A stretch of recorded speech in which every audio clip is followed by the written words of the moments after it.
ఏదో ఒక్క రోజు ఆటో దొరకనందుకు లిఫ్ట్ అడిగితే కాల్ చేసి టార్చర్ చేస్తూనే ఉంటావా? డిస్టర్బ్ చేస్తూనే ఉంటావా? లవ్ అంటావు, రోజు కాల్స్ చేస్తూనే ఉంటావా? నేనైతే లవ్ అనుకుంటున్నా, నీకు నచ్చకపోతే చెప్పు, డ్రాప్ అయిపోతా.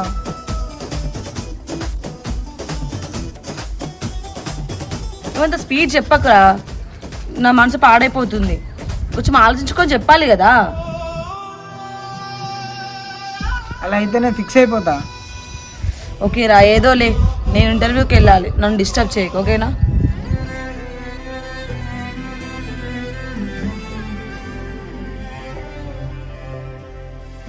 అంతేనా? ఇంకేం లేదా? నేను ఇంకేదో అనుకున్నాను, కనీసం కప్ టీ అయినా తాగదాం కదా.